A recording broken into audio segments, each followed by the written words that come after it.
Hoje vamos falar sobre transação, tipos, domínios e modelagem, especialmente a 1N e MN no curso GX 201. Hoje é a nossa segunda aula. Antes de retomarmos, de iniciarmos a aula, a estrutura do nosso módulo, onde falamos sobre a criação do projeto GeneXus, do Knowledge Base, abordamos a questão dos objetos, jamais programarmos na linguagem alvo, A gente vai manipular determinados objetos que têm um determinado fim, tem uma determinada finalidade, onde especialmente manipulamos dois, de uma forma superficial, é verdade. O objeto WebPanel e o objeto transação, eles têm fins específicos. Criamos alguns environments, tivemos alguns problemas na manipulação desses environments, detectei o problema de ambos, na criação desses environments, e o GX Server ainda está pendente, essa questão do GX Server. Eu não estou conseguindo fazer a publicação ainda, tá? No GX Server. Ainda não consegui publicar. Isso aqui está um pouco pendente. Assim que eu conseguir publicar, vou abrir um parênteses. Na aula de hoje vamos falar sobre a modelagem, sobre transação, tabela, relação, atributos, tipos e domínios. Todo esse conceito de modelagem, da própria transação, tabela, tudo parte da transação, Geralmente são os primeiros objetos que nós definimos na nossa base de conhecimento. Transação gera tabela, transação gera relacionamento, ok? Tudo partindo também dos atributos dentro da transação, os tipos, os domínios. A aula de hoje será pautada nisso. Amanhã, regras, fórmulas, a questão da integridade imposta.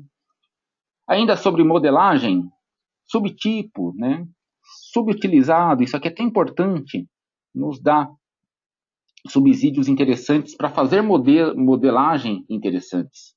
Relação 1, por exemplo, relação especialista, especializada. E vamos abordar a questão de estratégias de modelagem. Aqui, aula 4, não, aula 5, fazer uma revisão.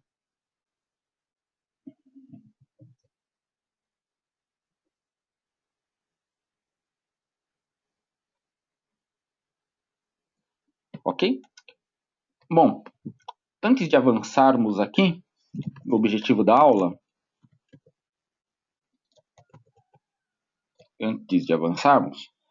tivemos um probleminha ontem com alguns geradores. Creio que vocês se recordam.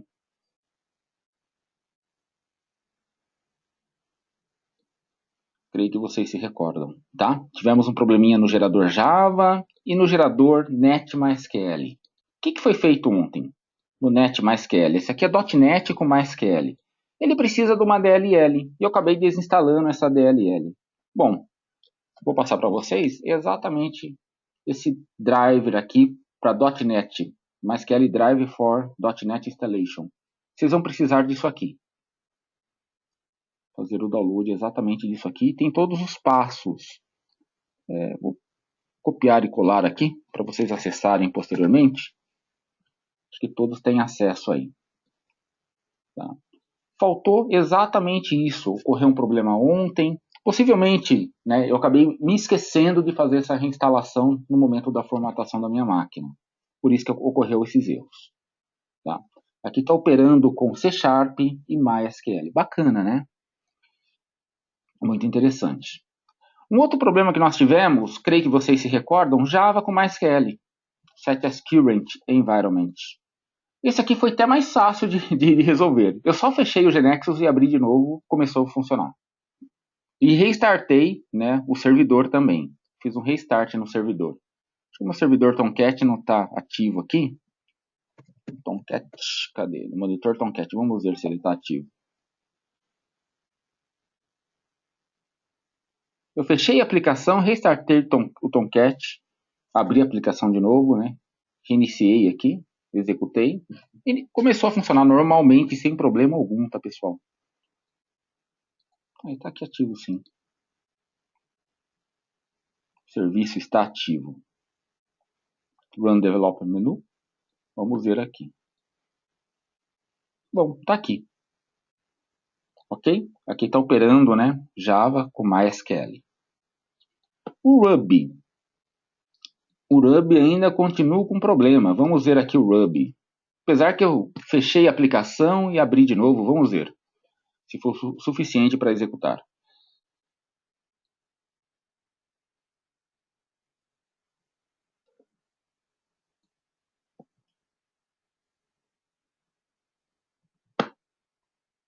Vamos ver o Ruby como está. O Ruby nem estava gerando as páginas, né? Aqui ele startou o servidor dele.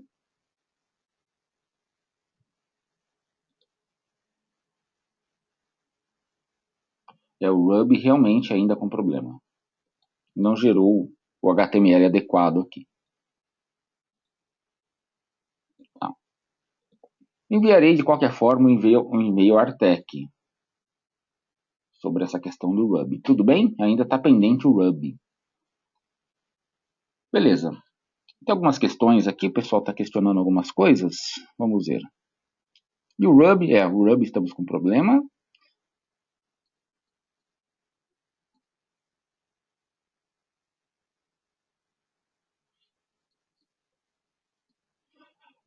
Quem perguntou sobre a aula de hoje? Ontem não consegui assistir, não estou conseguindo ver aqui quem perguntou. Ontem não consegui assistir todo devido a problemas na minha net e também no meu SQL. Tudo bem, não estava instalado. Já tenho noção do SQL, do Genexus, perdão.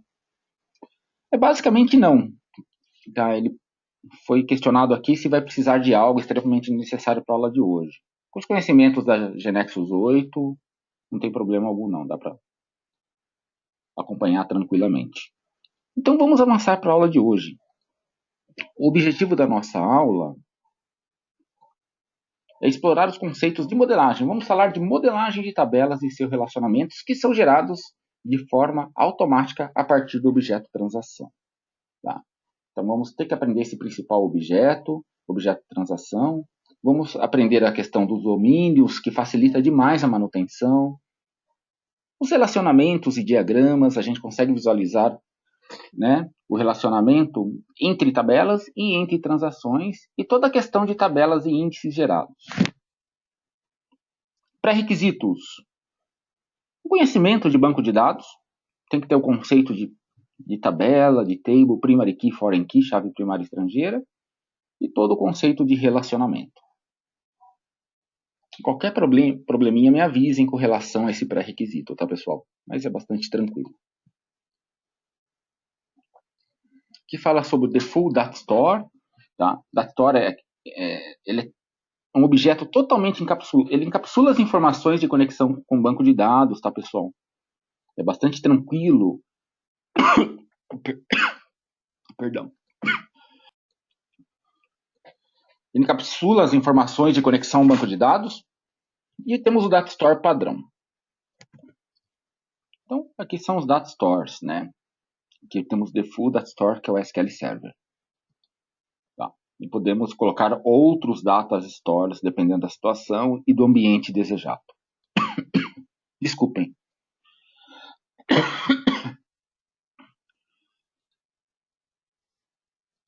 Vamos avançar um pouquinho.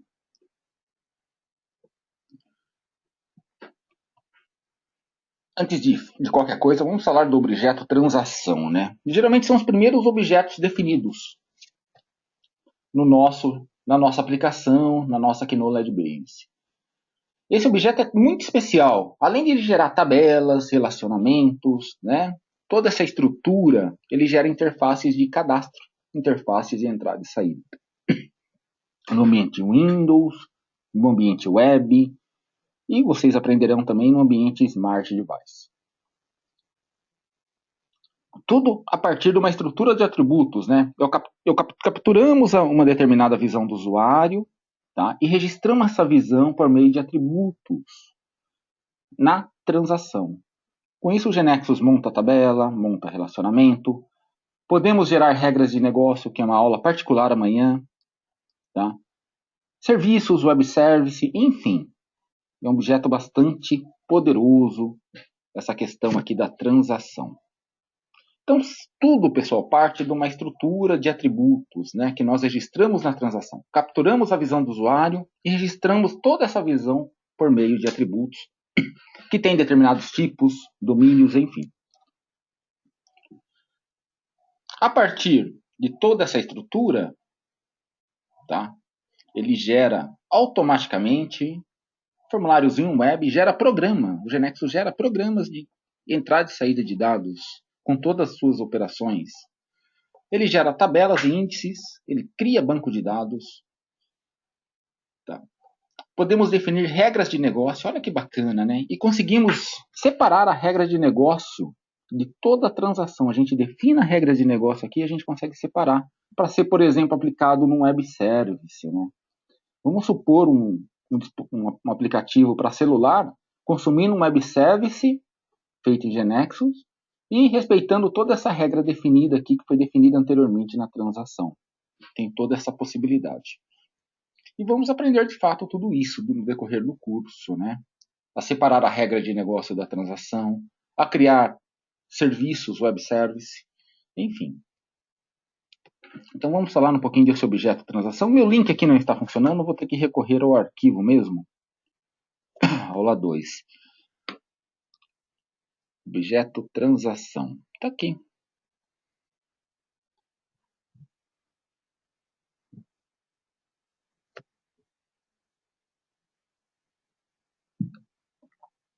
Qualquer probleminha com a transmissão, me avisem, por gentileza.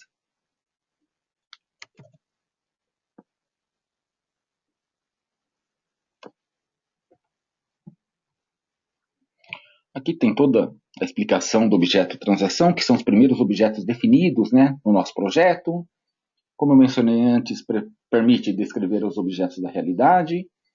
Aqui tem algumas dicas, né? Recomenda-se prestar atenção aos substantivos mencionados pelo usuário para identificar as transações. Cliente, produto, fornecedor, fatura. E o mais importante aqui, né? O Genexus, a partir da transação, determina tabelas e programas e faz a manutenção de certa forma automática em banco de dados e todos esses programas gerados. As transações têm determinadas áreas, tá? Aqui chamado de seções. A parte de estrutura, vamos ver hoje. O webform, ele gera o webform automaticamente. O informe também. Regras, não vamos abordar regras na aula de hoje não, mas vamos abordar amanhã. Eventos, variáveis, tá? Principalmente toda essa questão aqui.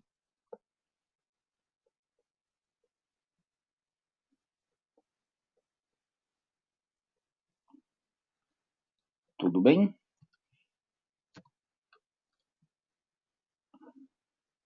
Pessoal, só um instante, eu estou com um problema na transmissão aqui. Só um instantinho.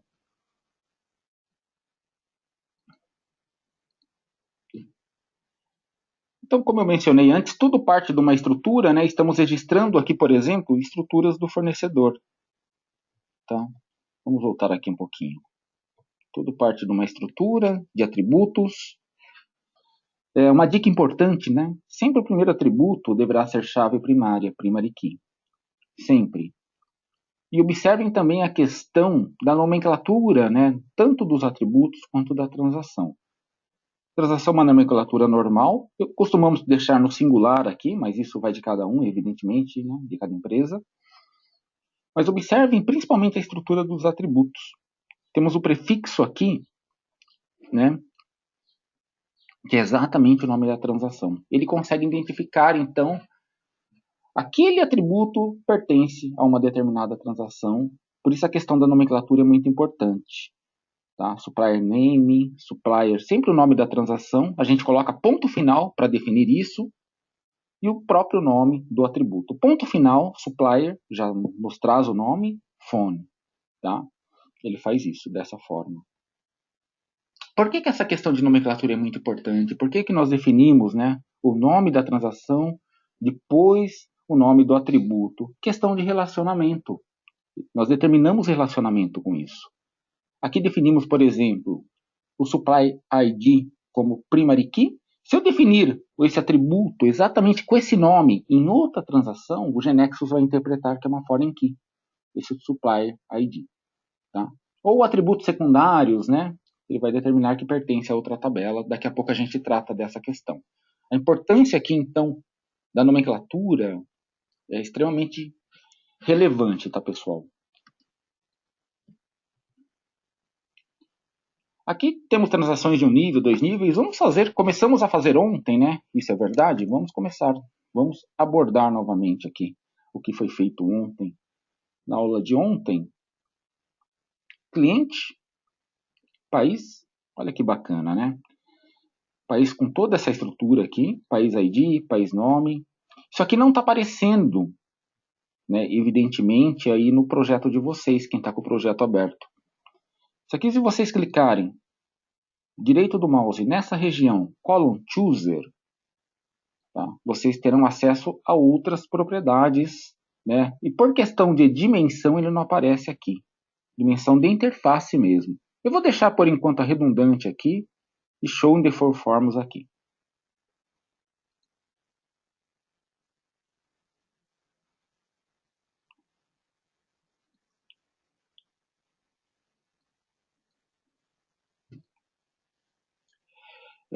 Alex perguntou já respondi. Marcelo, é possível mudar o tipo de database padrão? Mudar de SQL para começar já com MySQL? Sim, você define o Data Store, né, como MySQL. Direito do mouse e definir Data Store. O Eduardo. Podemos testar isso posteriormente, tá? New Data Store ou Change Data Store que eu tenho instalado. Ele reconheceu 2 Data Store, MySQL. Bastante simples isso. Depois fazemos isso. Exato, Marcelo. Mas para começar já com MySQL, sim. Eduardo, eu tenho um RP com 1000 tabelas e aproveito minha base. Eu tenho que começar tudo do zero. Não precisa começar tudo do zero. Você consegue fazer uma espécie de engenharia reversa, né, na tabela desse projeto gigante aí. Database Reverse Engineer. Eu posso, na aula de sexta-feira, explorar um pouquinho essa questão da engenharia reversa. Tá? Aqui fazendo uma conexão com o próprio SQL Server. Vamos ver o que eu tenho aqui. Eu nem sei, eu tenho que procurar o nome de database, mas existe essa possibilidade. Aqui não trouxe nada, né? Não trouxe nada porque eu não tenho esse banco. Ou tenho esse banco vazio, alguma coisa assim.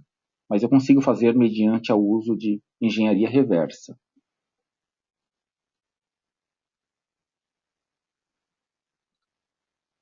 Tá? A gente pode montar alguma coisa na sexta-feira sobre isso. O tema é mais livre, né? Podemos criar um cenário de conexão com um RP diferente, um RP legado, alguma coisa assim. Podemos criar isso. Retomando aqui. Aqui temos o tipo do dado. Poderíamos criar domínio, né? O domínio é a representação de um tipo, de um determinado tipo do dado. Olha que bacana o domínio. Eu posso definir diretamente aqui. Identificador, ID, né? Ele vai ser igual ao quê? Toda vez que tiver o ID aqui, ele vai ser sempre um numeric de 4. Criamos um domínio, um valor inteiro. Nome. Nome vai ser sempre um varchar de 30 caracteres. Ah, mas eu quero dar manutenção do domínio, né? Como que é feito? Folder view, região de domains aqui, no folder view domains. O ID. Aqui tem uma região de filtro, né? Você consegue aplicar filtros, filter, F4, acessamos as propriedades, numeric de 4. E sempre o identificador será um auto number. Olha só que bacana, a gente consegue alterar as propriedades. Da mesma forma, domínio name, nome. Varchar de 30. Bom, todos os atributos que são determinados pelo tipo nome, né, por esse domínio, a manutenção, evidentemente, fica muito mais tranquila. Vocês irão manter aqui. Não precisam manter todas as tabelas, né? Tudo que tiver nome, vamos supor que nome está em 30 tabelas, em 30 transações, digamos assim. Onde que eu vou dar manutenção? Quero aumentar para 40. Exatamente aqui. Tá? Exatamente aqui que damos a manutenção. Então, ele facilita a manutenção. Domínio é a representação de um determinado tipo. Nome representa 40 caracteres, por exemplo. ID, numeric de 4, autonumber, com essa propriedade. Tá? Da mesma forma, podemos aplicar em cliente aqui. Então, aqui será o type ID e aqui nome. Tá? Estamos representando um tipo. Mencionei com vocês a questão do relacionamento, né, entre transação. Há um relacionamento? Sim, há um relacionamento. Temos um atributo aqui que é a chave primária. Chave primária, lembre-se, é o primeiro atributo definido na transação. Atributo secundário, cliente nome, ele tem uma lupinha. Essa lupa, na verdade, é um atributo descritor. Tá? Ele define, é um atributo que tem a maior carga semântica, que representa a transação, digamos assim. Vocês podem definir outro atributo. Esse atributo que melhor representa a transação, cliente nome, por exemplo. Setinha para cima, foreign key. Definimos aqui a primary key, país ID. Se eu adicionar em outra transação, aqui teremos uma FK, uma foreign key. Ok? Setinha para cima, chave estrangeira. Setinha para baixo, campo inferido, ou seja, um campo que pertence a outra tabela ou transação. Outro atributo secundário aqui, cliente nascimento. Tá? Que é a data de nascimento do cliente. Tudo bem? Bom, vamos ver o relacionamento agora, de fato, da transação. Pode ser aqui mesmo. Temos um objeto destinado a isso. Diagrama.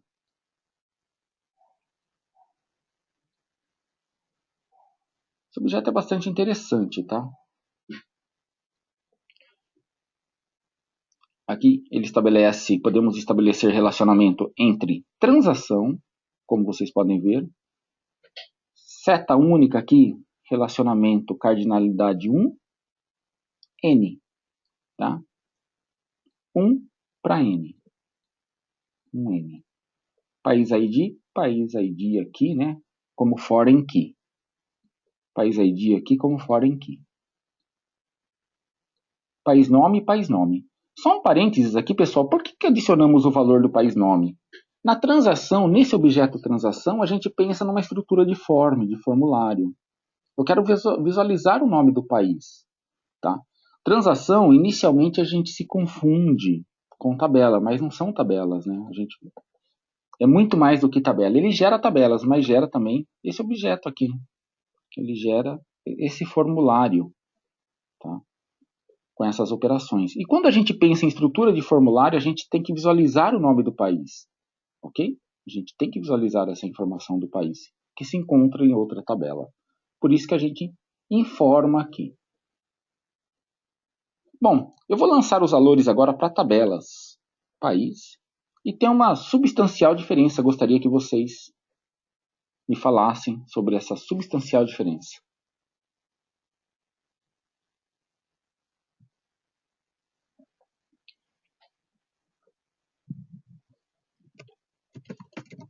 Consegue visualizar, pessoal? Essa substancial diferença que eu mencionei?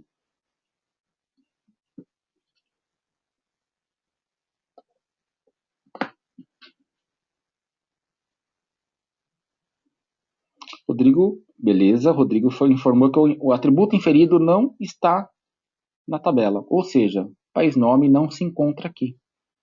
País nome não se encontra aqui. Tá? Não existe o país nome aqui em cliente, quando gera a tabela. Marcelo Passos, bom dia. Exatamente, Raimundo. Marcelo desejou bom dia a todos.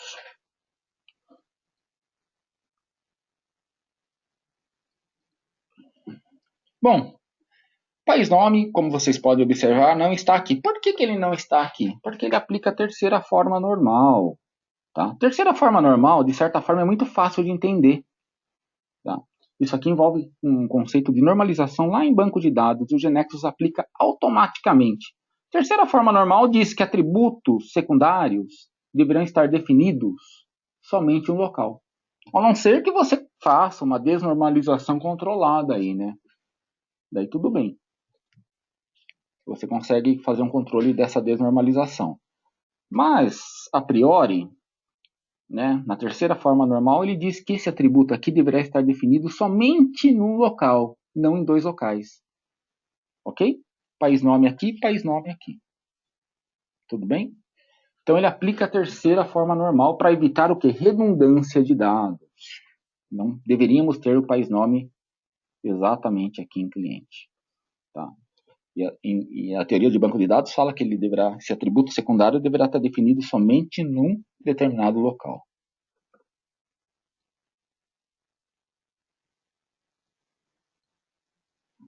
Uma pergunta interessante, por que uns estão em verde e outros estão em azul? Sim, o verde é o relacionamento entre transações.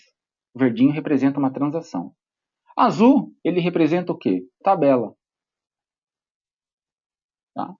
Exatamente, João. Perfeito, Marcelo, observação. Exatamente isso mesmo. Verde, transação. Azul, tabela. Tabela, ele aplica a terceira forma normal. Tá? Terceira forma normal, vou explicar de uma outra forma. Vou usar uma ferramenta aqui que ainda eu apanho, o Paint.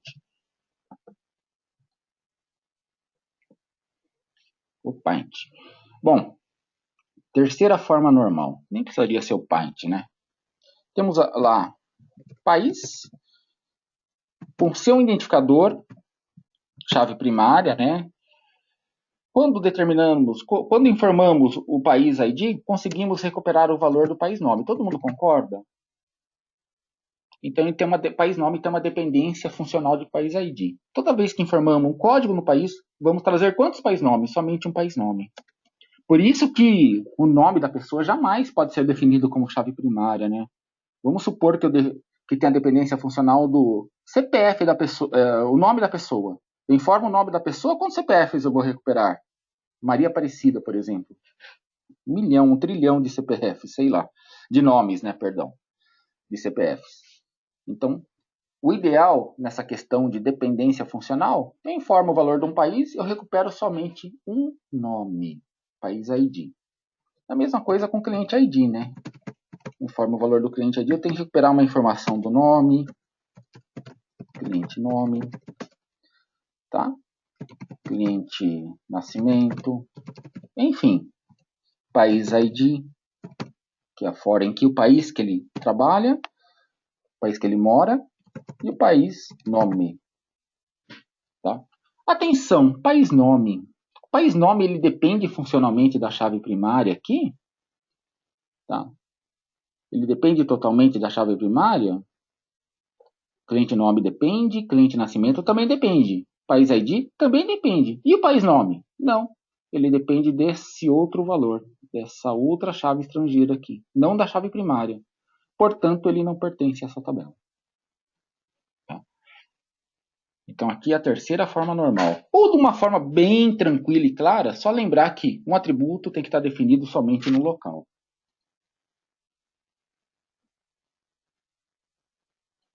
Ok?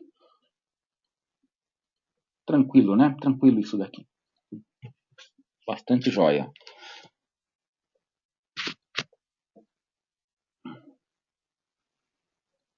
Mas eu tenho a questão da redundância controlada que eu acabei de mencionar para vocês, né?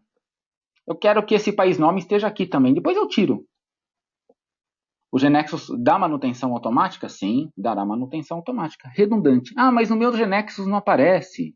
Direito do mouse, column chooser. Só escolher aqui o redundante e clicar e arrastar aqui. Tá? Ele gera, o que vai acontecer, pessoal? Ele vai gerar o mesmo atributo, né? Ele vai estar definido em dois locais. Vamos ver como ele controla isso, a questão de manutenção. Ele faz a manutenção automática. Bom, ele vai precisar de uma reorganização evidente, né? Em cliente. Olha o que ele está fazendo aqui em cliente, um alter table. Está adicionando o nome do país. Que bacana. Ele já contém informações do cliente já. Por isso que dá esse update aqui, tá, pessoal? Ele recupera os valores da tabela. País precisou de alguma coisa? Faz um for each aqui, ele percorre a tabela de país, vinculando com o cliente. Vamos dar uma reorganização. Temos algumas perguntas aqui. Eduardo, hoje o nosso RP tem tabela exemplo. Ter cliente com nome de sigla e nome. Sendo que nessas telas ele busca sempre pelas siglas e não conhece o ID, fica invisível. Como ficaria nesse caso? Não entendi muita pergunta, não. Eduardo, depois você me manda o desenho por e-mail para mim, por gentileza, tá? Sobre isso daí. Eu não entendi muito bem. Mas a gente faz isso na aula de sexta-feira. Marcelo Passos perguntou para que serve mesmo? Desculpa, Marcelo, acabei não entendendo a questão também. O Raimundo, as situações que precisa, que é necessário gravar o conteúdo estrangeiro, como exemplo, país, nome da rua. As situações, vamos tentar entender do Raimundo. As situações que precisam que seja necessário gravar o conteúdo estrangeiro, como exemplo, países, rua, e nem sempre está no banco de dados CPF. Eu preciso que grave o nome que será inserido. Nossa, acho que eu estou com dificuldade para compreender hoje. Também não entendi muito bem a pergunta. Eu vou dar alguns exemplos, vamos ver se a gente consegue aqui responder essas questões. Tá.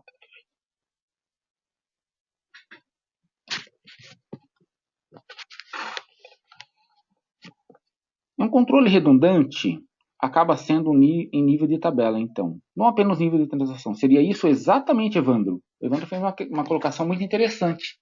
Esse redundante, tabela física, ele gera dois atributos.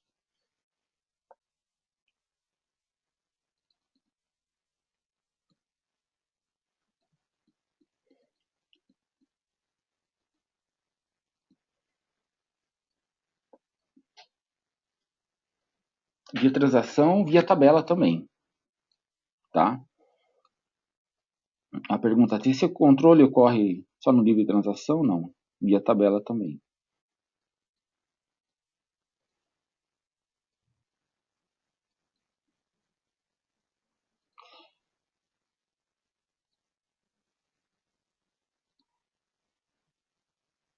O João ainda não percebeu a função do redundante. Vamos tentar informar então. Deixa eu abrir aqui o SQL Server primeiro, né, para vocês visualizarem o que ocorre. O redundante, o join, pessoal, todo mundo concorda que é uma operação cara. Tá? Não é uma operação barata para o banco de dados, o join. É uma operação cara. Tá? Inicialmente, deixa eu mostrar aqui no formulário como ficará o cliente. A tabela de cliente. Olha o país nome. Consegue observar lá em cliente o país nome? Inicialmente, para exibir o valor do país nome, ele fazia um join, que é uma operação cara, tá? Operação extremamente cara. E faria assim para recuperar, para demonstrar as informações no formulário, né? Eu quero todas as informações do cliente, tá? Eu quero informação do país. Então, cliente, inner join, país P, cliente C, né? O alias aqui. On C.país com seu identificador é igual a P.país com seu identificador. Isso aqui é uma operação cara, tá? O join, claro, é o mais performático das operações quando possível, né, em banco de dados, em detrimento de subquery, por exemplo. Mas ainda é uma operação cara.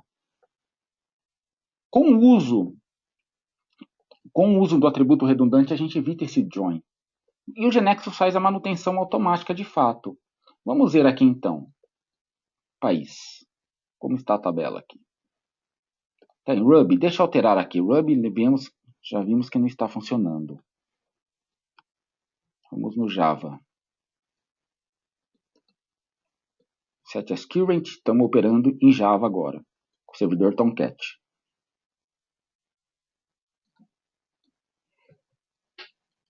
Enquanto isso, eu vou abrindo o SQL para demonstrar como ele ficou fisicamente no banco de dados. Aula, qual que é o nome da minha aplicação? Aula 7 do 11. Table. Vamos ver cliente. Colunas em cliente. Quais colunas? Ainda não aplicou aqui, né? Ele vai gerar ainda. Organize, já gerou? Está gerando ainda aqui, tá, pessoal? Não gerou fisicamente as tabelas. Só um instante.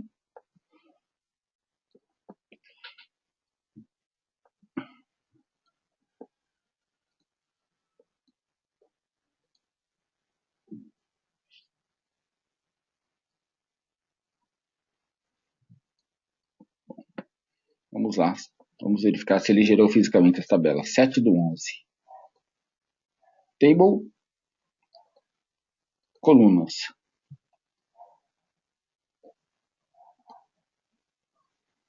Columns.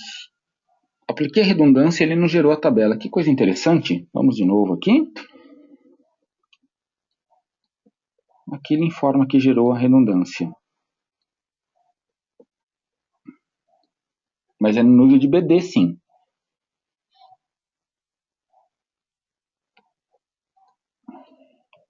Com certeza que é outro data store, né? É MySQL.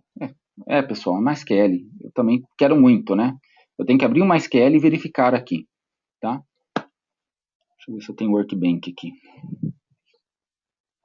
Só um instante. Workbench. Workbench, né? Workbench.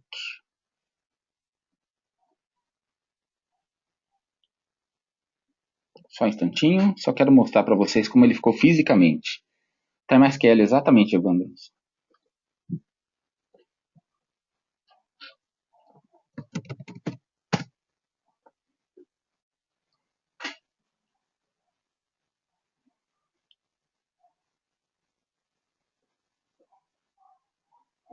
Java, deve ser esse aqui.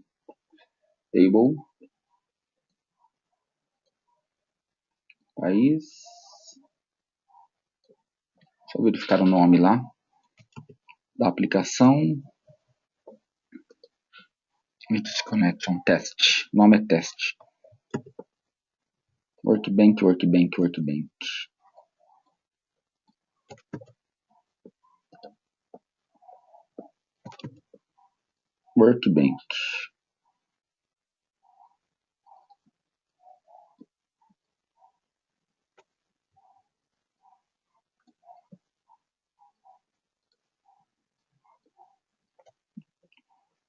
Workbench está aqui.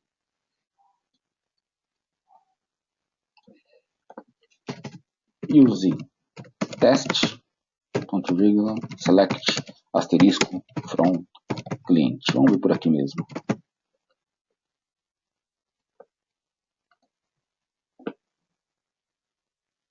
Observem o país nome fisicamente aqui na tabela. Tá? Ele se encontra fisicamente aqui na tabela. Cliente ID, cliente nome, país ID, cliente nascimento, país nome. Agora fisicamente. Vamos ver como ele controla toda essa questão de atualização, enfim. Vamos lá então. País. O que temos em país aqui? Brasil. Tá. Brasil. Dados inseridos com sucesso. Vamos informar um cliente aqui. Um cliente, Marcelo. Ele mora no Brasil. Tá. 8 de 11 de 2016. Confirmar. Vamos ver como ficou no SQL? No MySQL. Brasil. Vamos ver a questão de atualização. Mas é Brasil com Z, né? Enfim.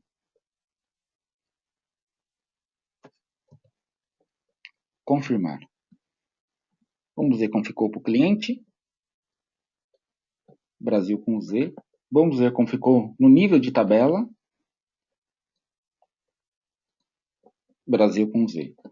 Ele faz controle, então, dessas atualizações. Bacana, né? Extremamente interessante isso.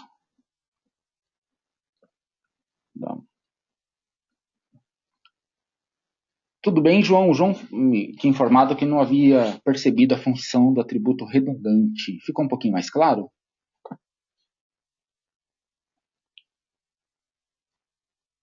Robson, creio que você viu agora, né? Respondi sua questão. Ele controla esse sincronismo? Acho que você observou agora. Vander, se você atualizar via webpanel, essa redundância como fica? Poderemos, no momento que estivermos manipulando, Vander, painel, tá? A gente vai ver essa aula de atualização, a gente pode voltar nesse assunto de redundância. É que eu tenho que montar o painelzinho, vai fugir um pouquinho da aula, tá? Mas sim, ele controla essa redundância, sim.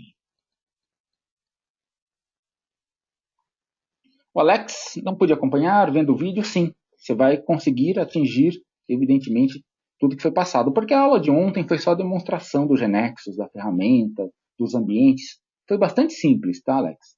Foi uma aula introdutória mesmo. Fique tranquilo com relação a isso. Evandro, pela tela de cliente também atualiza. Vamos ver uma regra, update, que existe essa possibilidade, tá? Veremos na aula de amanhã. Regra update, tá, Evandro? Marcelo Barros, exatamente. A operação é a operação de join é uma operação cara. Vocês podem até pesquisar sobre isso. É uma operação cara. Diz respeito à performance. E o Genexus controla de forma automática. Só que tudo temos que usar, né, de certa forma, com cautela. Esse é o redundante. Eu vou procurar passar outro exemplo de redundante para vocês. Tá? Bom, temos esses atributos aqui. Temos outros atributos interessantes que pertencem a domínios semânticos. Aqui criamos domínio de usuário, ID, nome, tá? Por exemplo, cliente, e-mail. E-mail do cliente. Tá? Olha o tipo que ele nos trouxe aqui. Esse é um atributo semântico. Tá? Como assim semântico? Ele já foi pré-definido no Genexus. Ele existe aqui esse domínio, e-mail, F4. Não foi eu que criei. Ele já tem uma expressão regular de e-mail aqui pré-definido. Olha que bacana essa expressão, não foi eu que digitei, já foi criado. E ele faz a validação do e-mail. Se o e-mail existe, se o e-mail não existe. Perdão, se o e-mail existe, não. Se o e-mail está correto. O e-mail existe, não. Tem que constar uma base de dados tremenda, né? Não é isso. Ele valida se está correto ou não a digitação. Tudo bem? Com esse atributo semântico. Tá? Temos outros aqui, atributos semânticos, mas esse é um exemplo bastante clássico, né? O URL, ele faz validação. Endereço, address. Isso aqui faz vínculo com o Google Maps, por exemplo. Tem outros, e-mail, HTML, phone, né? Enfim, temos algumas situações bastante interessantes aqui. Bom, vamos lá então.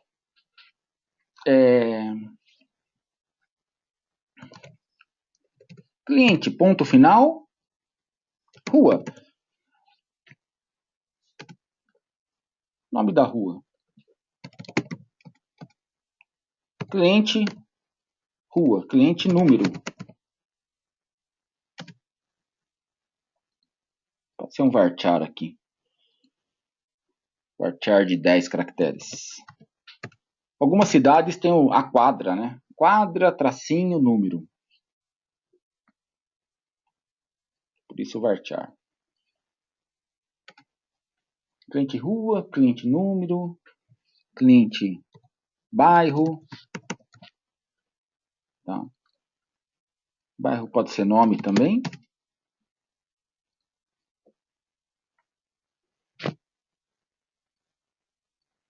O que mais que poderíamos pôr? Para endereço, né? Rua, número, bairro. Olha, eu fui um péssimo. Estou sendo um péssimo analista aqui, né? Cliente, cidade. Vou pôr nome, o ideal ter uma tabela de cidade. Cliente CEP. E aqui cliente País já tem lá, né? Bairro já temos aqui. Tudo bem. Agora poderíamos criar um outro tipo de atributo, endereço. Olha que bacana. Endereço, cliente endereço. Vou adicionar nome aqui também, para o endereço.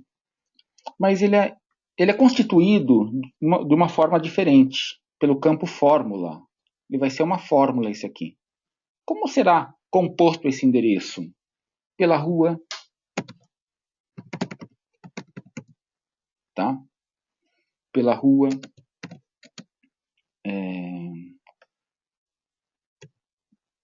tracinho. Além da rua temos o bairro.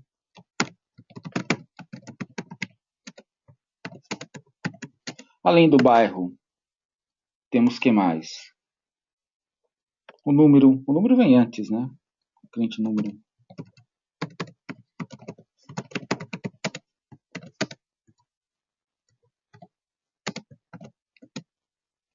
Cliente número. Vou adicionar tracinhos aqui. Rua, número, bairro, cidade. Cliente cidade. Mais o CEP.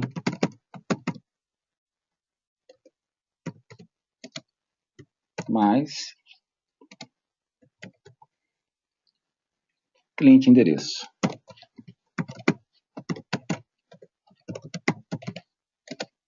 Faltou o sinalzinho de mais aqui.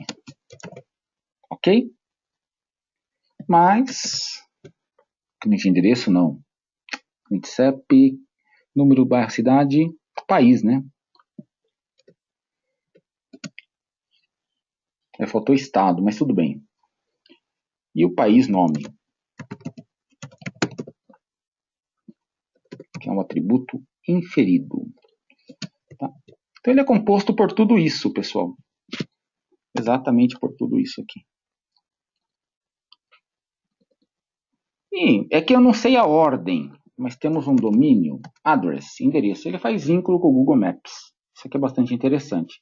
Tem que pôr na ordem correta, que eu nunca me lembro. Tem que pesquisar isso daí. Tá?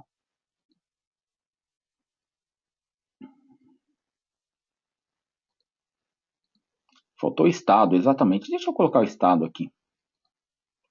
Cliente CEP, cidade, estado. O ideal teria ter uma tabela, né, para tudo isso.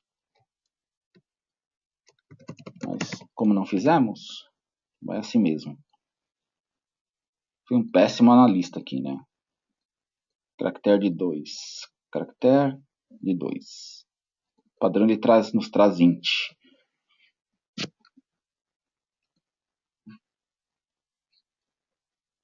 Então, vamos lá novamente. Ele não é case sensitive, mas é importante seguir aqui toda a situação, né, que vocês digitaram. Cliente rua, cliente número, cliente bairro, cliente cidade, mais Ctrl espaço, cliente CEP, cliente estado, aliás, mais. Tá? Eu não sei a ordem do Maps lá do Google, tá? Eu não sei exatamente a ordem, mas se vocês colocarem na ordem, com o caractere correto, ele vai funcionar. Esse caractere separador aqui, ele vai funcionar. Ele é um atributo diferente, ele é um atributo fórmula. Observem que tem um fx aqui. Todo mundo consegue observar que tem um fx. É um atributo fórmula. Vamos ver como ficaria aqui na nossa tabela. Tá? Ele não atualiza automaticamente, eu tenho que excluir e adicionar de novo. Cliente, observem, o fx indicando que é uma fórmula. Mas na tabela de cliente, de fato ele não existirá. Tá? Ele tem um indicativo aqui, ó, cliente endereço, mas ele não vai ser um atributo físico, tá? Ele não será um atributo físico, tá, pessoal? Tudo bem? Opa, obrigado por avisar. Mas eu poderia criar ele fisicamente também, em redundante. Eu acho necessário performance, papapá, redundante. mas a priori ele não é um atributo físico, tá? É um atributo composto por outros atributos. E aqui, de certa forma, também ele respeita a terceira forma normal, né? Ele está respeitando. Esse atributo não tem por que ser fisicamente. Ele é calculado, entre aspas, a partir de outros atributos. Gerado a partir de outros atributos. Tudo bem? Eu não sei a ordem aqui do address, tá? Para fazer vínculo com o Google Maps, mas vamos gerar aqui. De fato, existe essa possibilidade. Ele deu uns warnings aqui, né? Porque ele fala que o atributo não permite nulo, tá? E já continha dados a nossa tabela. Ele fala aqui que ele fala alguma coisa em valor não permite nulo e não foi atribuído um valor inicial. Um valor vazio será usado. Está falando isso, basicamente isso. Por quê? Porque na estrutura da transação, do label, colocamos no organize. Então, aquele atributo não existirá fisicamente na nossa tabela. Tá? O cliente endereço.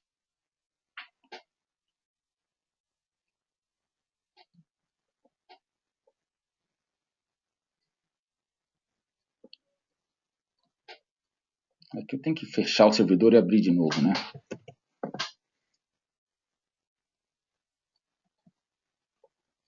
Para atualizar. Eu não consigo fazer isso direto? Eu achei que poderia fazer isso direto.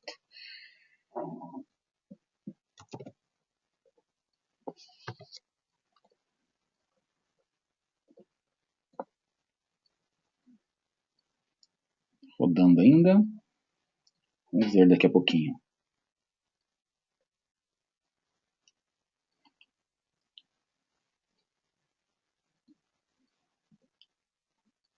Queria demonstrar para vocês. Tá rodando aqui, tá executando.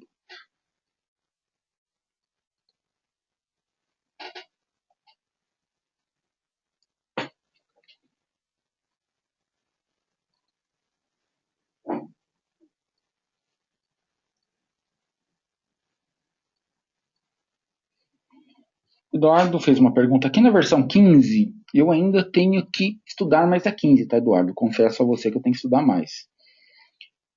Como eu coloco algum script SQL no Organize que enviamos para o cliente para executar de forma transparente? Todo aquele SQL, né, no servidor do cliente, aquele SQL gerado, né, Eduardo, você está falando desse SQL aqui, né? Ele gera um SQL, tá, pessoal? Um script SQL. Deixa eu me relembrar o nome. Script. Vou colocar SQL aqui, vamos ver se traz alguma coisa. Não. Não trouxe. Ele gera um script SQL, sim.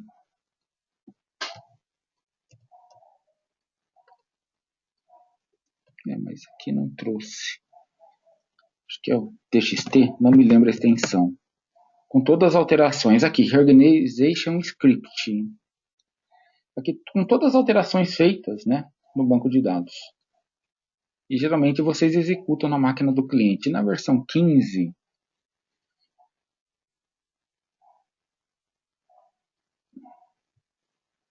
exatamente, Davi, obrigado. Organization Script TXT.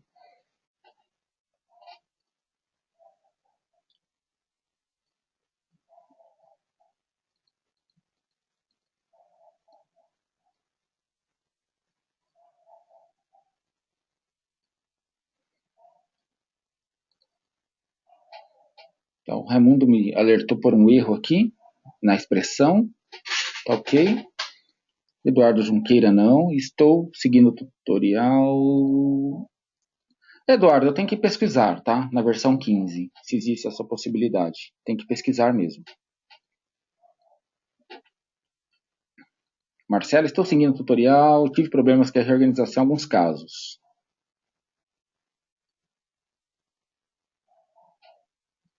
Sempre parte, Marcelo. Marcelo sempre parte da alteração da transação, tá? Marcelo Barros.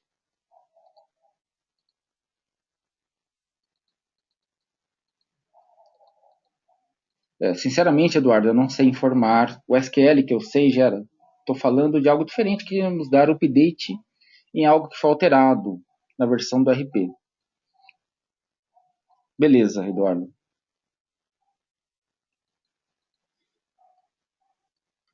Tá, tem uma série de questões aqui.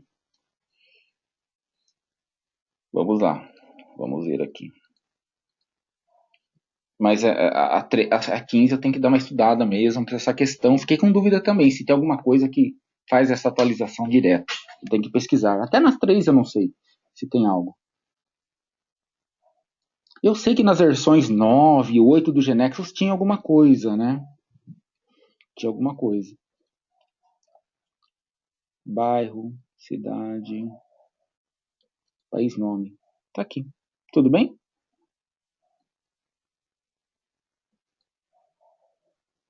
Modificando a tabela.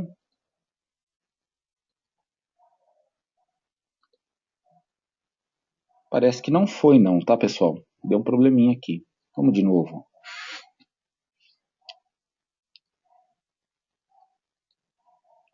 Não foi e travou. Só um instantinho.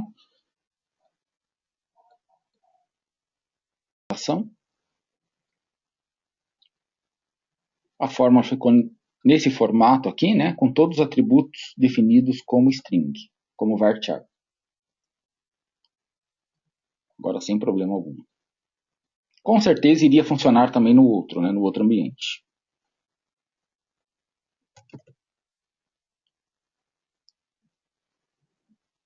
Tem algum cliente cadastrado?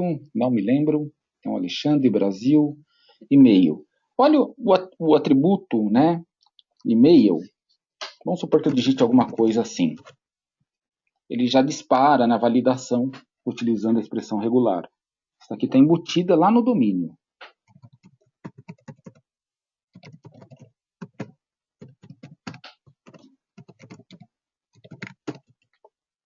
Rua Luigi Talamonde,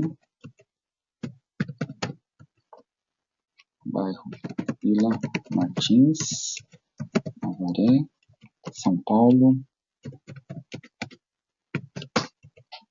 Endereço 0. Tem alguma coisa definida errado ainda, porque é como ficou. Endereço 0. Agora sim saiu. Eu acho que não vai fazer vínculo com o mapa, né? É pior que fez. Pelo menos buscou a cidade. Ok?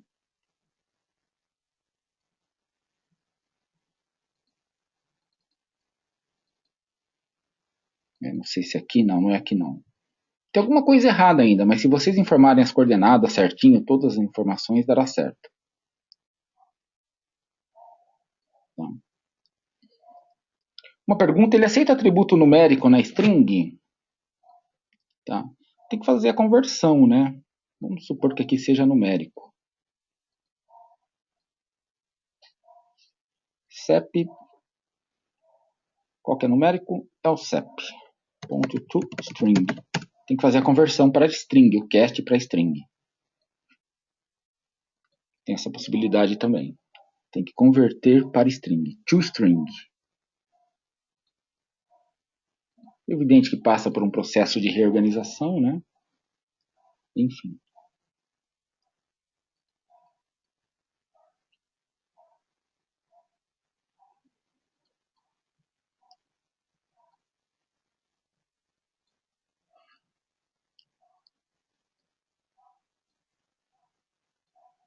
O Vander perguntou se eu troco data store ou de environment, né?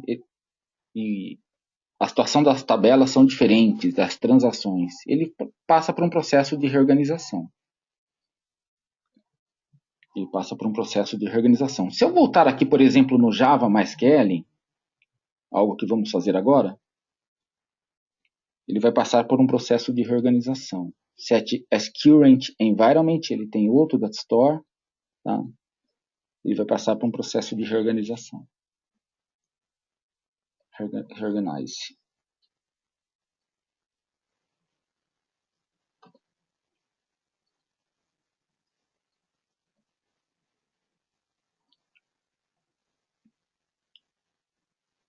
Tem um probleminha aqui, viu?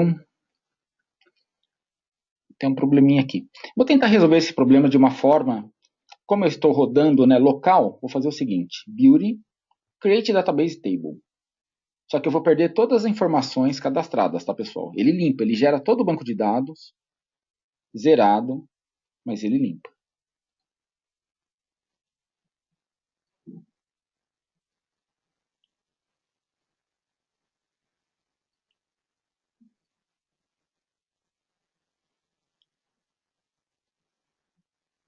Tá.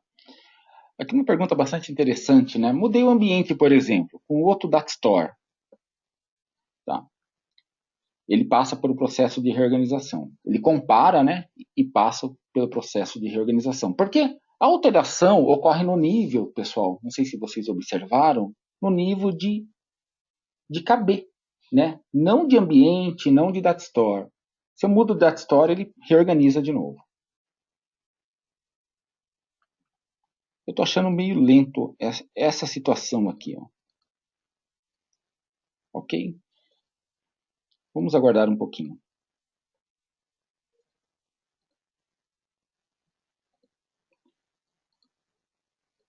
Started. Está um pouco lento.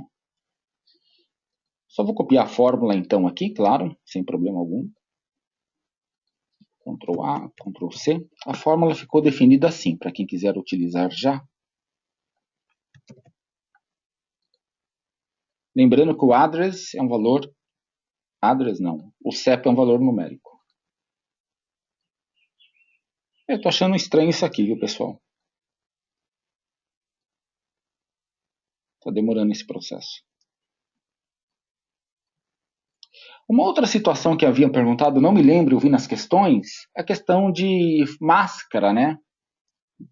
Temos um componente de terceiro que funciona na Evolution 3, eu não sei na 15, chamado HMask2. Tá? HMask2. Ele é bastante interessante esse controle, esse componente. Por exemplo, para o CEP. E temos como manipular através do Picture. Mas o HMask2 ele trabalha com jQuery. É bastante interessante mesmo. Vamos ver se ele está aqui, o HMask2. Eu instalei na minha máquina. HMask. Creio que não está aqui. Dolphin. Era para estar aqui, mas não está. HMask2.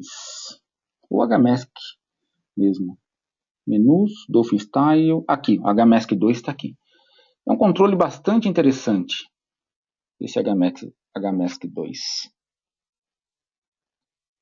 Tudo bem? É bastante bacana mesmo. Cliente CEP. Vou aplicar aqui. Qual pitch que eu vou aplicar para o CPF? Para o CEP, perdão.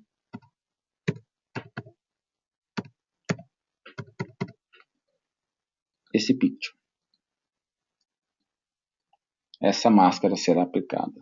Mas aqui está com um probleminha de geração, né? Não sei o que ocorreu, vou ter que ver depois.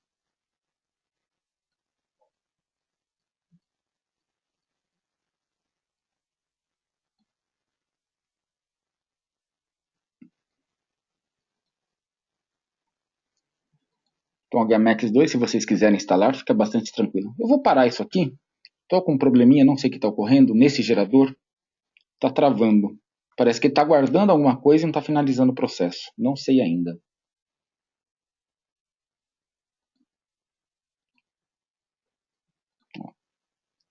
Vamos fazer o seguinte, finalizar aqui. Yes. Ele fica aguardando e não finaliza. Vamos abrir novamente e usar o outro gerador.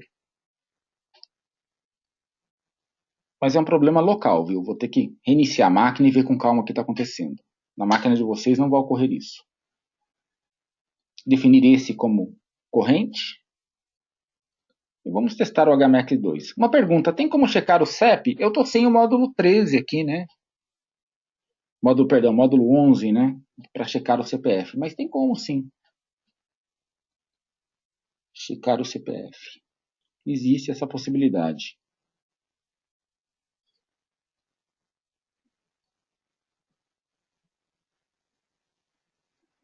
Tem como sim. Geralmente definido via GX mesmo, código GX. O próprio embutido, quem quiser pesquisar o jQuery, tem toda essa possibilidade também. É o CEP.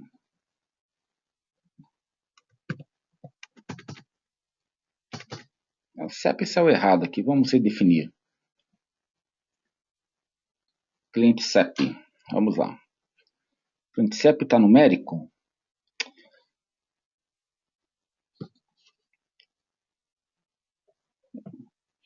Aqui foi definido como valor numérico. Eu vou mudar um pouquinho o tipo de dado para o cliente CEP, não numérico de 4, que ele não vai aplicar. Vou colocar um varchar de novo. Que vou tirar o cast dele, a conversão, perdão, dele para string.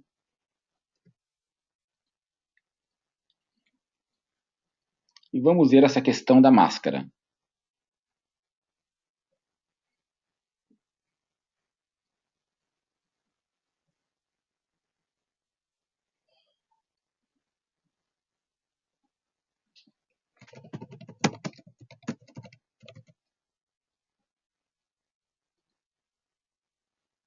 Organize.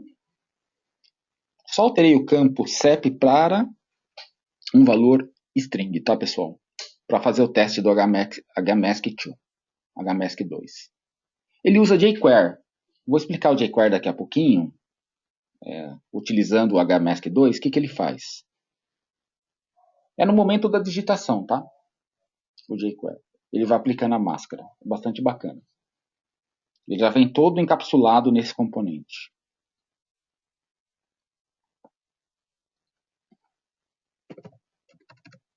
José, país 1, Brasil, nascimento, teste.com, CEP. Não aplicou não. Por algum motivo ele não aplicou.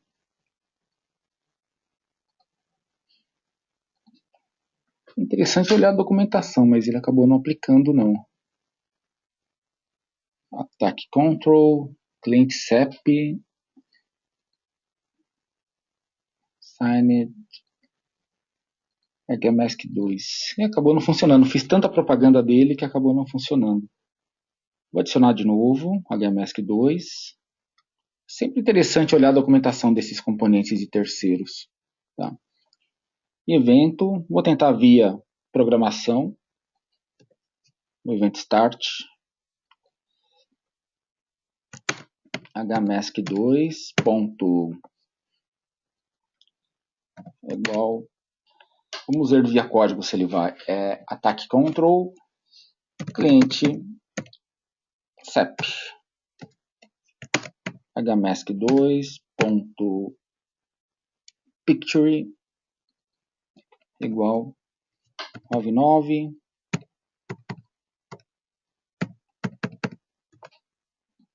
Vamos ver agora se vai. Essa questão de evento será abordada em outro momento com vocês, tá? Event start, enfim.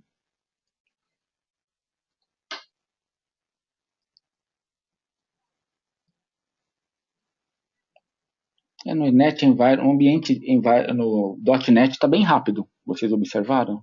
Não está travando muito.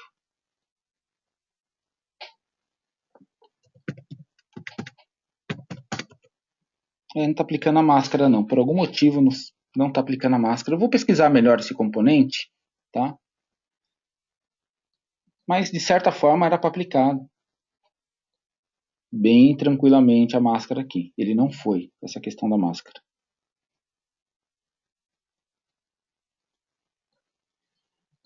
Mas quem quiser explorar o HMask2 é muito simples, né? Já que a gente abordou essa questão de controle de terceiro, é muito simples. Vocês vão clicar aqui em View, Other to Windows, Add e Manager. Ok?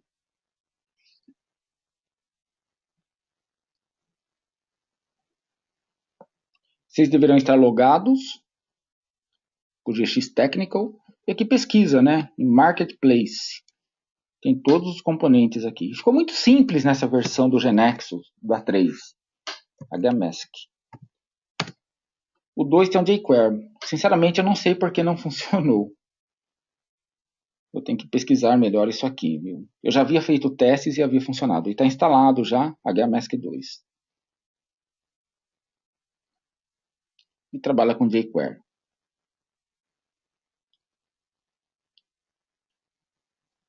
O Luiz perguntou se o CPF requer programação. Sim. A validação módulo 11, né? Precisa de programação. Eu posso pesquisar, depois eu passo para vocês uma procedure sobre isso. Eu acho que eu tenho, na verdade, em outro projeto meu. Para instalar é muito simples. Tem que estar logado. O Raimundo, qualquer componente terceiro.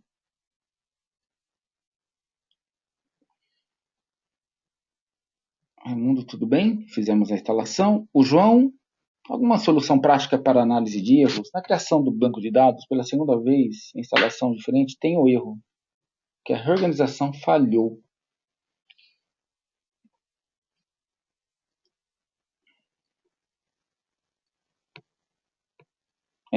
Análise de erro em BD é complicado, viu, João? Eu não sei qual que é o seu cenário aí, se tem, já contém informações, o seu banco de dados, tá? Mas não tem muito o que fazer, não. Às vezes, até meter a mão no banco de dados, né? Ou apagar algumas informações, criar uma tabela temporária, alguma coisa nesse sentido. Mas uma solução prática para análise desses erros não temos, não. É bem manual mesmo. E percebendo o que está acontecendo. Pessoal, depois eu exploro melhor esse HMask 2 aqui.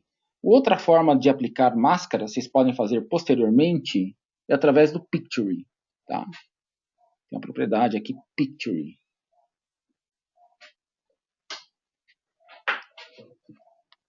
O cliente SEP, read only, auto resize, font.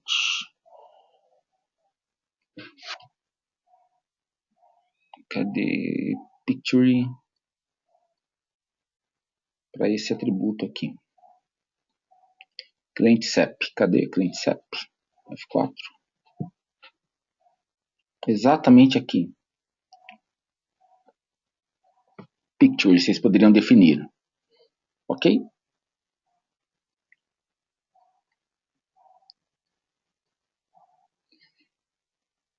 Ok, João. A gente pode conversar após a aula, tá? Sobre esses erros de banco de dados. A priori, tente fazer o seguinte. Tá? A priori, tente fazer o seguinte. Aqui no LED Beauty, Create Database Table. Recrie todo o seu banco de dados. A priori, faça isso.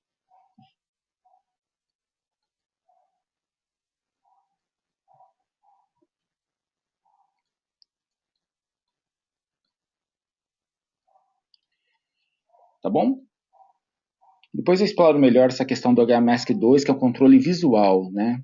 Eu consigo visualizar e agregar ele via até programação. Vou olhar a documentação dele certinha para ver o que está ocorrendo.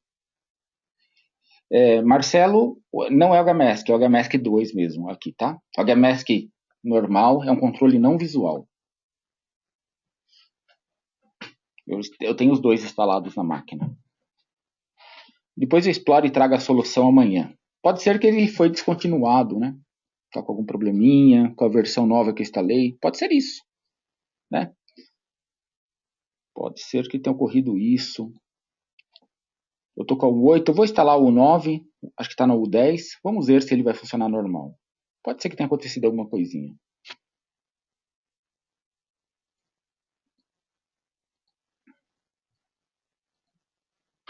Aqui é o HMask 2. Não HMask, eu tenho o HMask instalado também na minha máquina. Tá.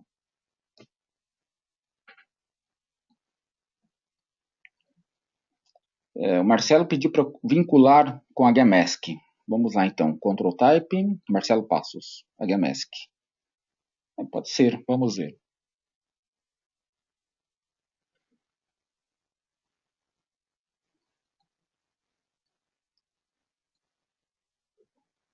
Ctrl Type, HMask.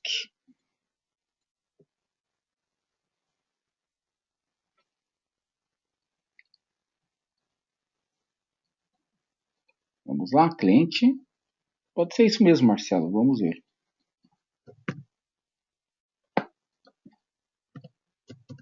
Não, não foi.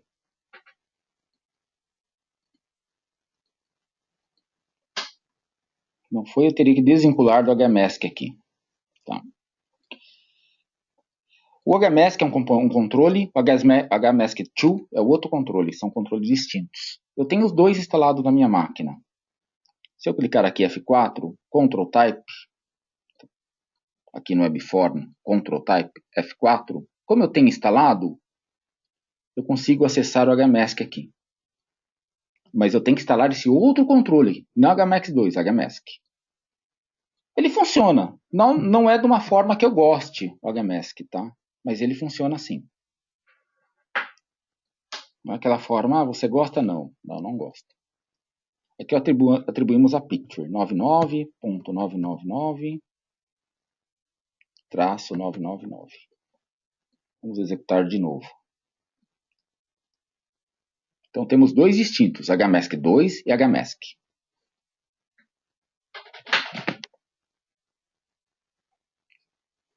Eu queria usar o HMask2 porque ele usa jQuery, tá, pessoal? jQuery já faz a validação, não, já vai impondo a máscara no momento da digitação. Ele vai fazendo isso. Que ele vai funcionar, né? Apesar que ele funcionou no momento da digitação também. Tá certo. Ele usa jQuery também, o HMask. Bacana. Ele usa o jQuery. Achei que ele não utilizasse o jQuery. Olha que legal a imposição das máscaras. Observem. Mas ele é outro controle, tá, pessoal? Não é o HMask2. É só HMask. Tá? Vocês têm que instalar daquele formato. View, Other to Windows, Add in Manager.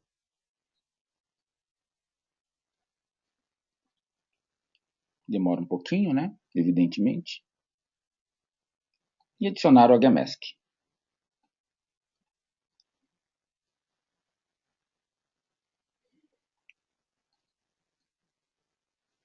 Então nós vimos a transação de um nível. Com isso também vocês poderiam aplicar em CPF, né? Claro. Temos outra situação de transação que são transações de dois níveis. Isso aqui é bastante interessante. Vamos criar então um nível de cabeçalho e outro de itens, tá? Um exemplo clássico seria a nota fiscal para isso, bastante clássico. Vamos lá então. Parece que andou travando minha aplicação.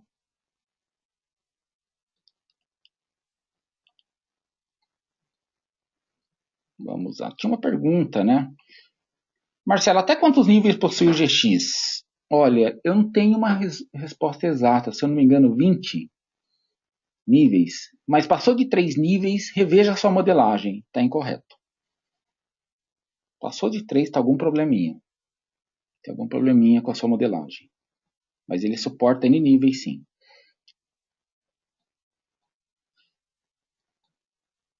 O Add Manager deu uma travada. Mas quem quiser explorar, o nome do componente é HMask. Ele é não visual, tá, pessoal? Vocês não conseguem visualizá-lo ele aqui na barra de ferramentas.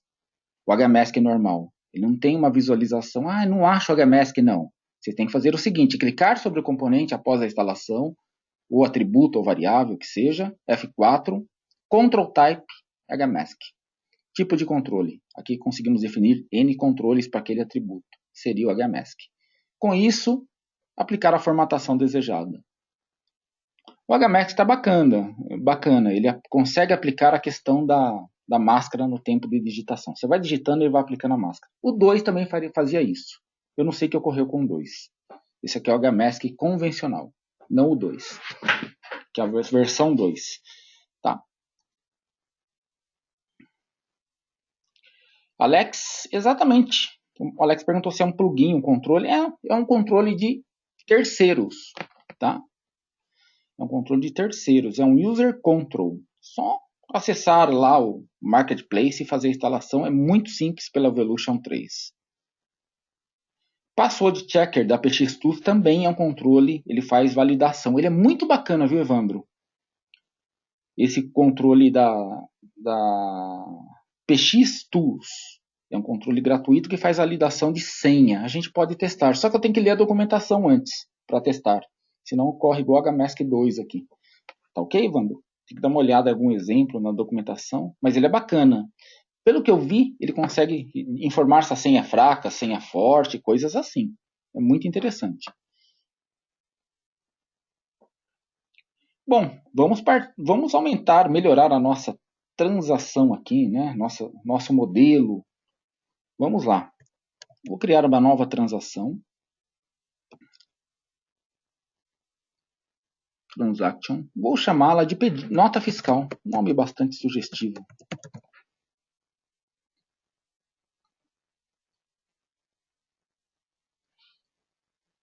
Robson, se estiver utilizando o GX Server, os outros desenvolvedores terão que instalar também? Olha, geralmente a gente coloca o pacote de instalação no GX Server, viu, Robson? Vai precisar lá desses controles. Vai precisar. Daí com certeza eles não vão precisar instalar localmente na máquina deles. Vai estar no GX Server, já vem o pacote todo. Nota fiscal, vamos lá então, para a nossa aula. Ponto final, nota fiscal com seu identificador. Observe o type dele, domínio. Outro campo interessante, nota fiscal, data. Date. Ok? Bom, vamos vincular com o cliente. Como que fazemos então? Um cliente participando de N notas fiscais. Como que a gente faz, pessoal? É uma forma bastante simples. Ponto final? Não. Cliente ID, né? Cliente com seu identificador. Cliente, eu quero que exiba o nome dele no formulário. E até o país que ele mora, né? Opa, sim, conseguimos estabelecer esse vínculo, país ID com seu país nome. Todas essas informações pertencem ao cabeçalho da nota fiscal. E os itens da nota fiscal, como que poderíamos representar? Direito do mouse, Enter. Direito do mouse não, Enter, Ctrl seta direita. Estamos adicionando um nível na transação. No modelo do banco de dados, ele gera uma outra tabela, tá, pessoal? Ele gera uma outra tabelinha. Então, em level, vamos colocar aqui produto. Eu fui um péssimo analista, tá? Produto com seu identificador. Não temos a transação de produto ainda, tá, pessoal? Produto, descrição. Ctrl, aspas duplas, produto, preço, tá? A quantidade levada, ponto final, nota fiscal produto, quantidade que eu estou levando daquele item da nota fiscal. Evidentemente, vocês já observaram que eu não criei a transação, né, e consequentemente a tabela de produto. Fui um péssimo analista. Tá? A quantidade desse determinado produto. Além da quantidade, precisamos saber o total, né, de cada item do produto. Aquele item, o total levado vai ficar quanto? Eu comprei 10 caixas de Omo a R$10. Gastei R$100 só de Omo. Como que poderíamos fazer isso? Nota fiscal produto total. Não. Como seria a fórmula aqui? A quantidade, olha que bacana. Nota fiscal produto quantidade vezes o preço do produto, tudo bem?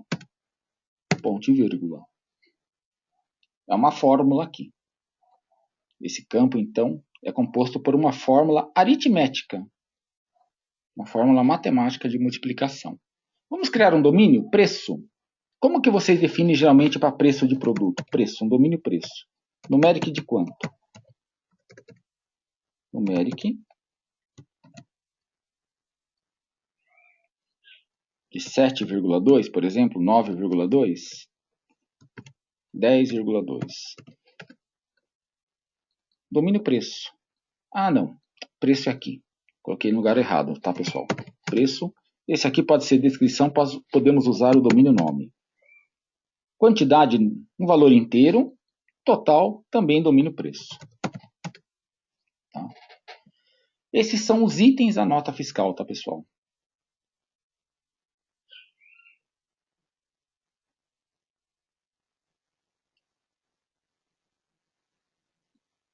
Tá?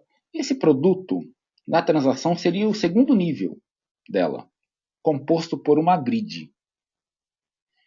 No modelo de dados físico, no banco de dados, ele gera uma outra tabela. A gente já vai ver em diagrama, que tabela que ele vai gerar.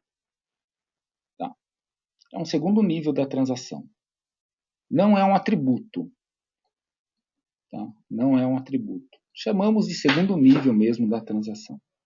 Fisicamente, ele gera uma outra tabela. No formulário, olha que ele gera. Observem. Cabeçalho. E aqui o item da nota fiscal. Só que eu fui um péssimo analista, tá, pessoal? Não criei a transação de produto ainda. Vamos informar o total da nota? Quando eu estou criando transação, eu penso também no formato visual. Ctrl seta à esquerda, estamos fazendo a indentação. Nota fiscal, total. Como que poderíamos calcular o total da nota fiscal? Para esse caso aqui. Alguém me dá uma dica?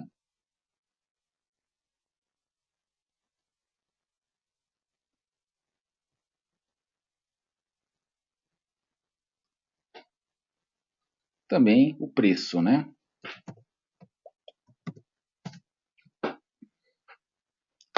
Tipo preço. Como que poderíamos calcular o total? Não seria a soma? Sum. É uma fórmula aggregate aqui, né? Estamos somando quem? Todos.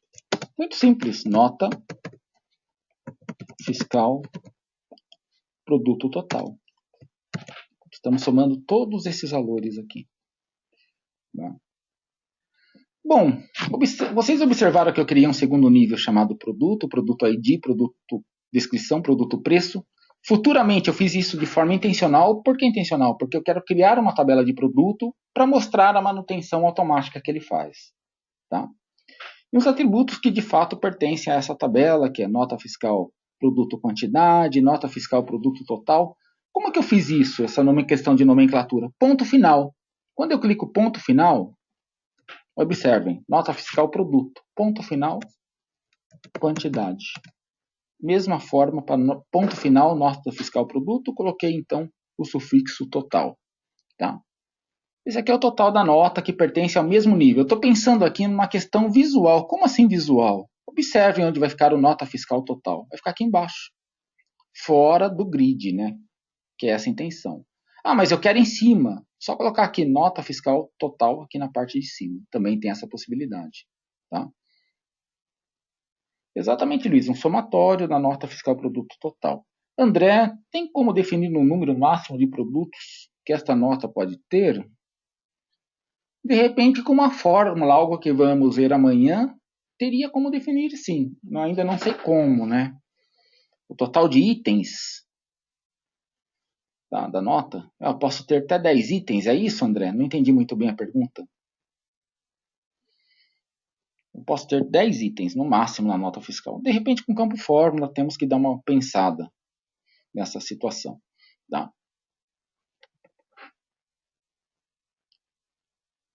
Repete a fórmula nota fiscal total. Nota fiscal total é o somatório, então, SAM, somatório da nota fiscal produto total.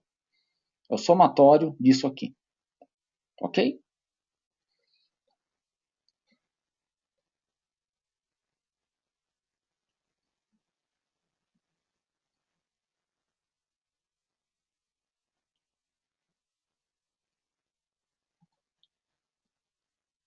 Bom, vamos gerar o nosso modelo? Fui um péssimo analista. Tem algumas perguntas que daqui a pouco eu respondo.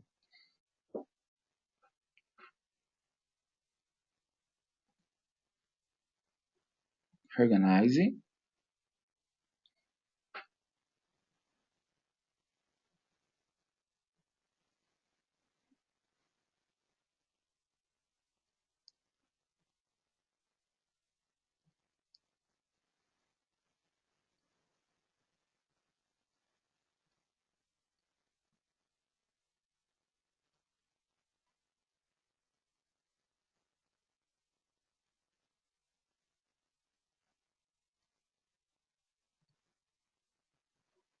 Demora um pouquinho, né? Gerou. Vamos lá, olha a nossa nota fiscal. ID, amanhã vamos aprender a deixar esse daqui como reading only, né? Mediante o uso de fórmula.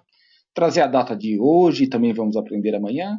E o cliente, quando eu clico aqui, né, campo inferido, busco o Alexandre. Só tem o Alexandre, só tem eu cadastrado aqui. Moro no Brasil. Ok? A descrição do produto. Eu usei o formato aqui, né, incorreto. Tem que digitar todos os valores, né? Quero um ovo. Não sei nem o preço do ovo. O ovo custa R$3. 2 ovos. Tá? Quero o homo. O homo custa R$9 a caixa, nem sei o preço. Quero 4 homos. E assim por diante. Mas somos um péssimo analista.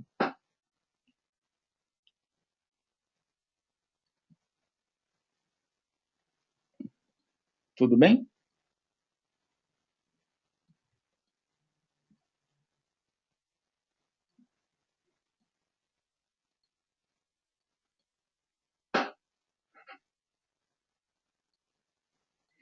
O Evandro perguntou se a gente pode alterar essa característica automática do grid, né, de salvar só ao final. Evandro, podemos tentar amanhã mediante o uso de fórmula. Tá? Alterar esse comportamento dele. Vamos ver essa possibilidade. Marcelo acha ruim de manipular esses grids gerados pela transação.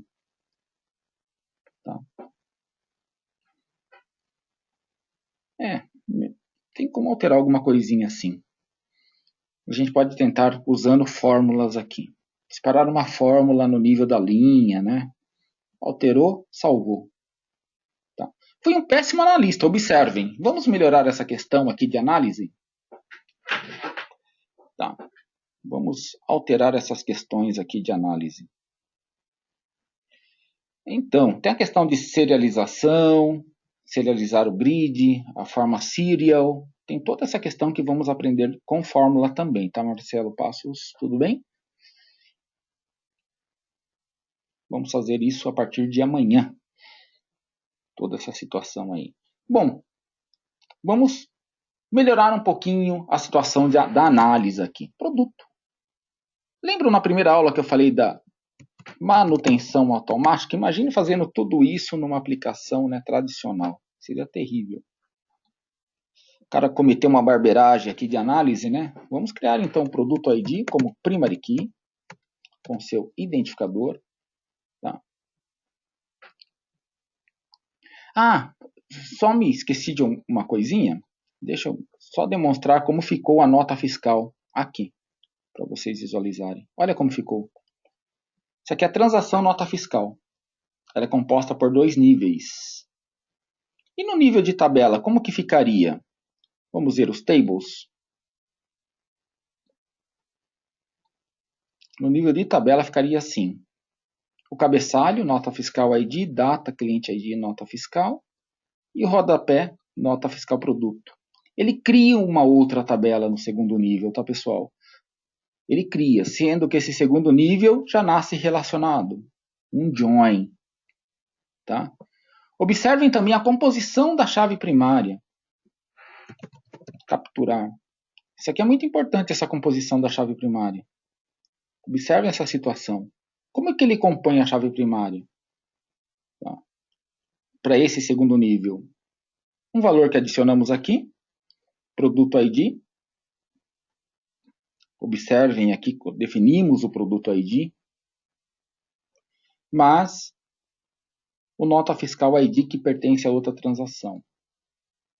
Claro, esse nota fiscal ID, antes de ser chave primária, ele é uma foreign key, todos concordam, né? Ele faz vínculo. Posteriormente, o GeneXus determina que ele vai ser uma chave primária composta por 2 valores. O segundo nível tem essa característica, chave primária composta, automática por 2 valores. Daqui a pouco vamos debater outros cenários aí, tá, pessoal?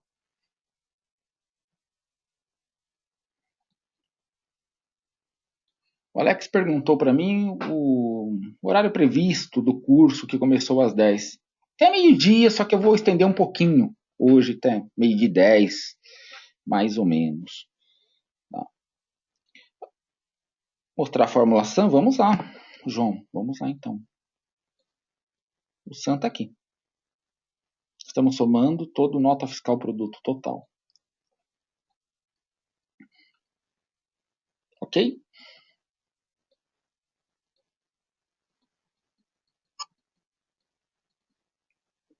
Bom, estamos tentando melhorar o erro que cometemos, né? Produto ID. O que mais? Produto descrição. Produto preço. Tá? Estamos criando uma transação. Evidentemente que a transação vai gerar tabela, né, pessoal? Vai gerar tabela. Tá? Estamos melhorando essa questão aqui toda daquela situação que tínhamos que digitar o produto. Não, agora temos uma região para digitar de forma adequada esses produtos, que será a tabela de produto, ficará armazenado na tabela de produto. Os diagramas de fato são excelentes, né? Bem colocado pelo João, né? Que informou. Sim, são excelentes. Você consegue ter uma visão mais global, né? Que a nota fiscal, 2 níveis, geram 2 tabelas que nascem relacionadas. Sempre o segundo nível tem uma chave primária composta. Mas eu posso até alterar isso, né? Criar uma chave primária simples, mas de certa forma, né? Da mesma forma, eu terei lá a foreign key, né? Nota fiscal ID, produto ID. Tá, ok? Mas a priori, né? Ele nasce com uma chave primária composta. Ele nasce com um join, tá bom? Entendam isso, ele nasce relacionado, uma operação de join, um N. Agora estamos criando produto. Observe como vai ficar o nosso diagrama. Vou apagar aqui. Tanto o diagrama, até vou apagar países para ficar um pouco mais fácil a visualização. Apagar cliente. Cliente também vou apagar. Inicialmente, o verdinho diz respeito à transação, tá, pessoal? Observe o produto como ele está relacionado. Olha o tipo de relacionamento que temos entre transação quando eu criei a transação de produto. Dupla seta aqui, dupla seta aqui. Relacionamento vários para vários. Por que ocorreu esse relacionamento vários para vários? Porque o segundo nível da transação, produto, se relaciona com uma outra transação, produto. Tá? O segundo nível da transação, chamado de produto, se relaciona com uma outra transação. Exatamente isso. Quando ocorre esse caso, segundo nível da transação se relacionando com uma outra transação, temos uma relação vários para vários. E no modelo físico de dados, como que ocorre? Nota fiscal produto, tá? Se relacionando com produto. Olha que bacana. O nota fiscal produto, que representa o segundo nível da transação, ele recebe 2 chaves, né? Tanto o produto ID quanto o nota fiscal ID. Tá? Lá no diagrama de classes, nós chamamos do quê? De classe associativa, né? Lá no modelo de banco de dados, uma tabela de definição, uma tabela de associativa, uma tabela de ligação, algo assim. Ok? Nota fiscal ID, ó a característica, ele recebe esses 2 valores, tanto nota fiscal ID quanto produto ID. Mas antes de ser chave primária composta, ele é uma foreign key.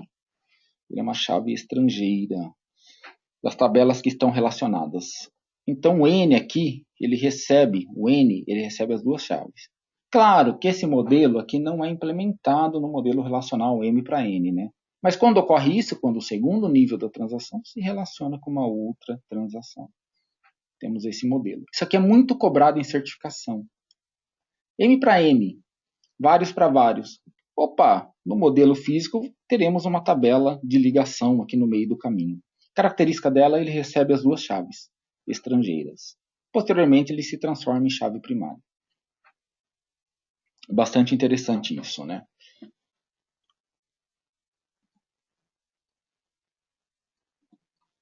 Bom, mencionei antes que ele dá a manutenção automática, vamos lá.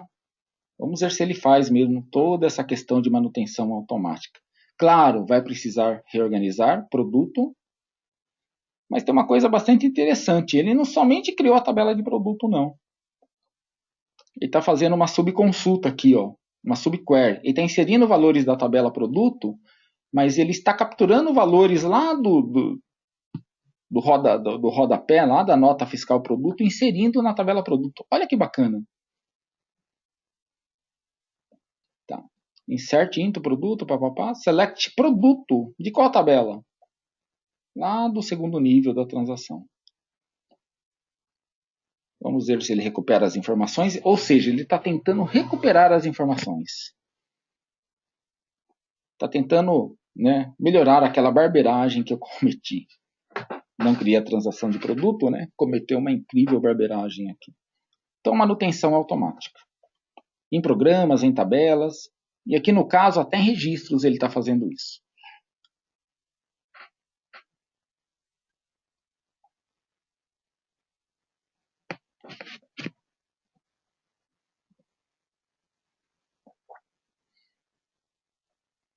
Vamos abrir produto? Se ele de fato recuperou as informações que anteriormente estavam cadastradas lá na nota fiscal produto, recuperou o ovo. Olha que bacana. Ele populou essa tabela produto. E como ficou a nota fiscal? Olha que legal. Tá. Bom, voltei ao mercado, né? No dia 9, dia de amanhã. Agora sim. Olha que bacana. Estou recuperando valores que está cadastrado exatamente na tabela de produto. Eu quero o ovo. Eu quero 10. Nossa, tá caro esse ovo, hein? É o homo, perdão. 10, R$90. Ok? Bastante interessante isso, né, pessoal? Bastante útil essa questão da manutenção automática em tabela, manutenção automática em programa. Tá? Transação de 2 níveis. Atenção! Segundo nível sempre vai gerar uma grid. E lembrando que a tabela já nasce relacionada com a operação de join, tá? Primary key e foreign key. Essa questão é bastante interessante. Ok, tudo bem? Alguma pergunta aqui? Por enquanto? Bom, para a aula de amanhã eu gostaria que vocês pensassem numa situação. Tá? Temos alguns produtos que já foram comprados, já estão cadastrados em nota fiscal, já foram informados, já foram levados. E esse produto, por algum motivo, tá? Ele sofre uma atualização. R$3 vai para R$3,50. Foi para R$3,50. E vai refletir lá na nota fiscal, aquele produto que era R$3, vai refletir. Mas o cliente já levou, já comprou, já pagou R$3. Atualizou o preço aqui, ó. Isso não jamais poderia acontecer, né? Eu gostaria que vocês pensassem para a aula de amanhã uma modelagem mais adequada para isso, tá? Bom, enquanto isso, vamos dar um desconto aqui, né? Vamos aplicar um desconto aqui. A nota fiscal produto, quantidade vezes o preço, né? Vamos dar um desconto de 90%, de 10%. Como poderíamos fazer? 0,9. 0,9 se essa quantidade for maior que 3. Se compra mais que 3 produtos, dá um desconto de 10%. Se não,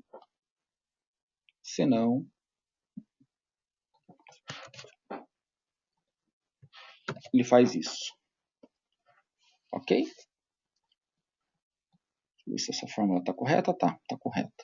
Poderia pôr um otherwise aqui também, mas essa versão está aceitando sem otherwise. Otherwise. Nem precisa do other. Coloquei errado otherwise aqui. Otherwise. É um senão, uma espécie de senão, tá, pessoal? Tá. Então, estamos colocando desconto aqui de 10% se a quantidade for maior que 3. Se não for maior que 3, ele aplica o preço normal.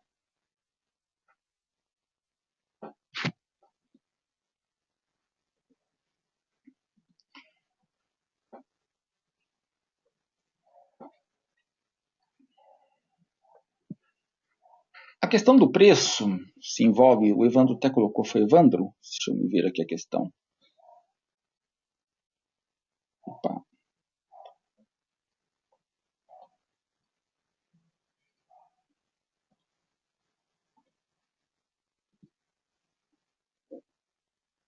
Não estou conseguindo mais ver as questões.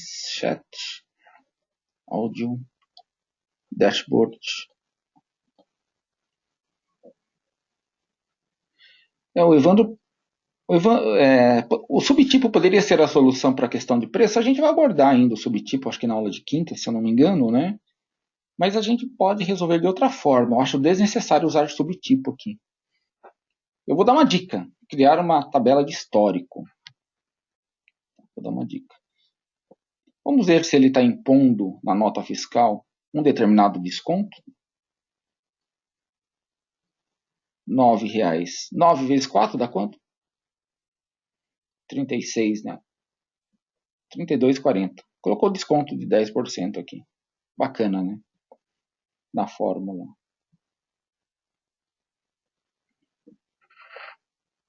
Ok? Daí amanhã a gente aborda toda a situação do histórico do preço.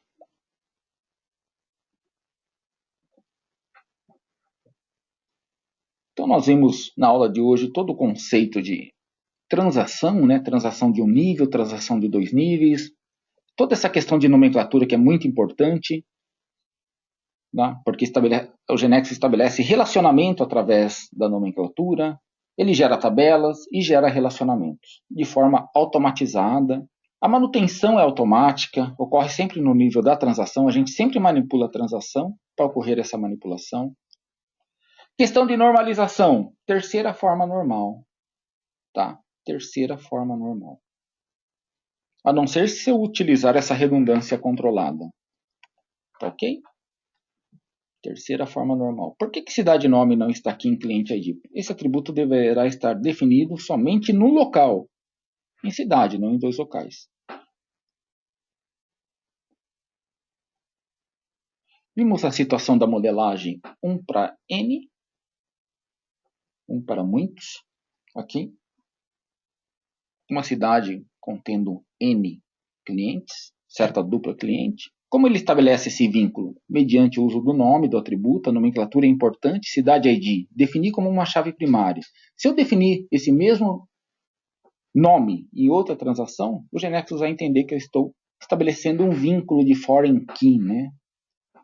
Chave estrangeira para esse caso.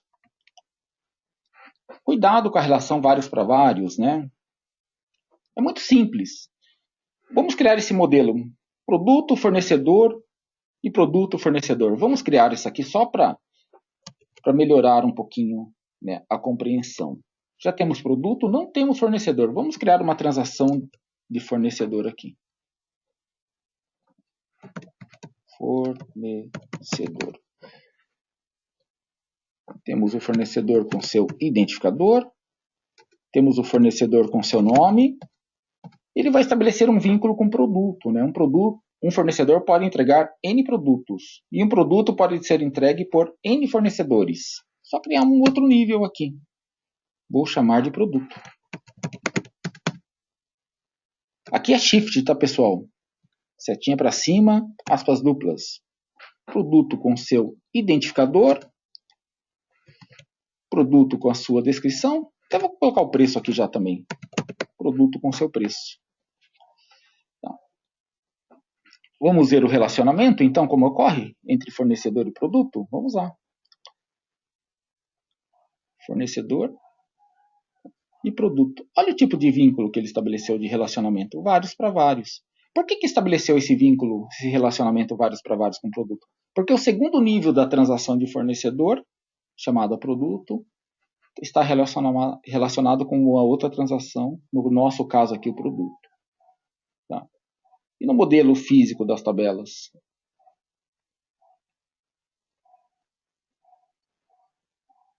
Produto. Cadê o fornecedor? Não tem vínculo ainda, mas olha a tabela que ele gera, o segundo nível da transação. Fornecedor, produto. Olha que bacana. fornecedor, produto, gera essa tabelinha aqui. Sempre o segundo nível da transação gera uma tabela que já nasce relacionada com outro nível. Ok? Bacana, né?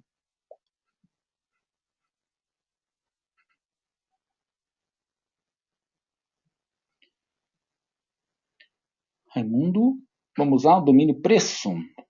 Vamos abrir aqui o domínio preço.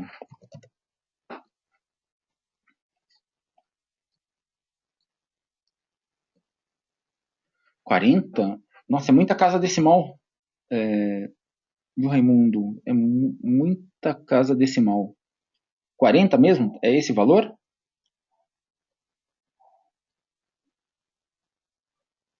Eu não sei se tem limite de casas aqui, né? Mas bastante casa decimal.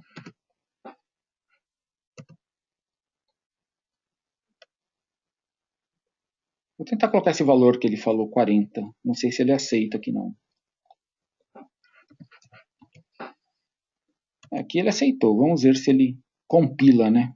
Mas é muita casa decimal, 40.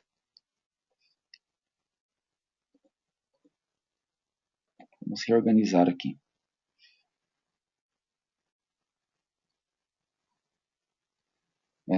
Pode ser 4, me ajuda assim, 40. Vai dar um erro aqui. Tá bom?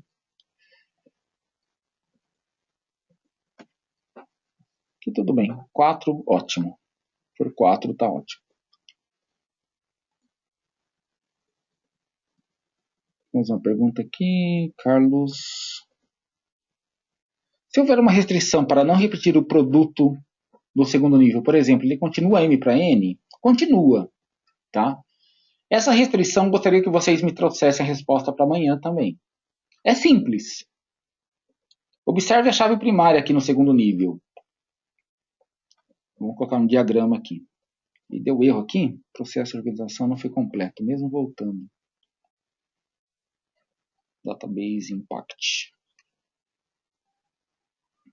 Cadê o nota fiscal produto? Qual que é a chave primária da tabela nota fiscal? Deu um erro aqui. Esquisito esse erro, né? Esquisito esse erro. Uma reorganização diferente só porque eu alterei esse domínio aqui.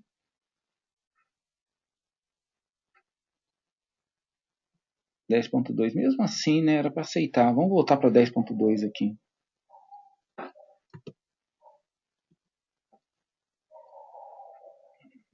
Organizing. Agora ele foi. Parece que foi. Não. Esquisito.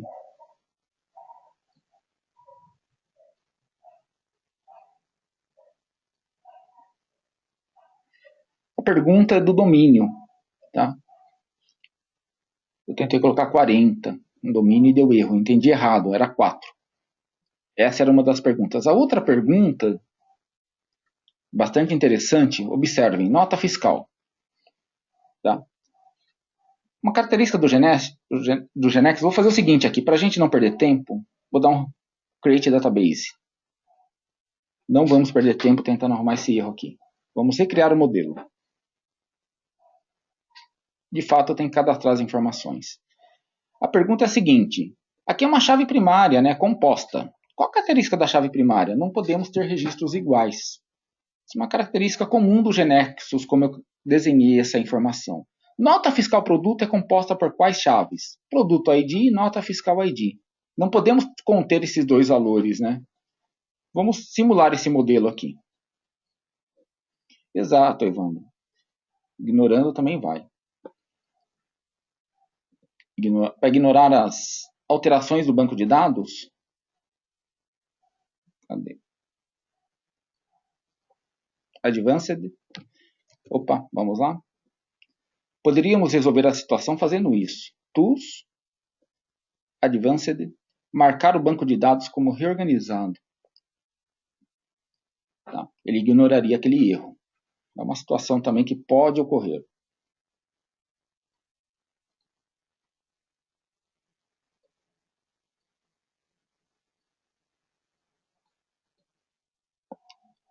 Vamos executar aqui.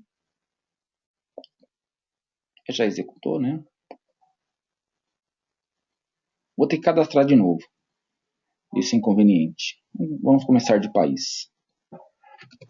Brasil. Cliente Alexandre. Mora no Brasil. Uma data de nascimento qualquer. Confirmar. Produto. Produto polvo. Custa R$3. Omo. Custa R$9. Para nota fiscal. Para a data de hoje. Cliente código 1. Produto 1. 2. Produto 2. Omo 3. Vamos simular o erro. Quero colocar o produto 1 de novo. Isso no mercado não daria certo, né, pessoal? Um cenário de mercado onde tem um leitor de código de barras, né? Então, para amanhã, gostaria que vocês pensassem uma solução para isso. Por que ele não deu certo? Característica do banco de dados mesmo, chave primária, ele não aceita, tá? Com o mesmo valor. Mesmo pedido, mesmo produto, valores iguais, ele dá esse erro. No mercado não funciona. Como que poderíamos resolver essa situação? Então, amanhã temos duas situações distintas. Essa questão para resolver, tá? E a questão também do histórico do produto. Pessoal, por enquanto vamos finalizar a gravação aqui da aula.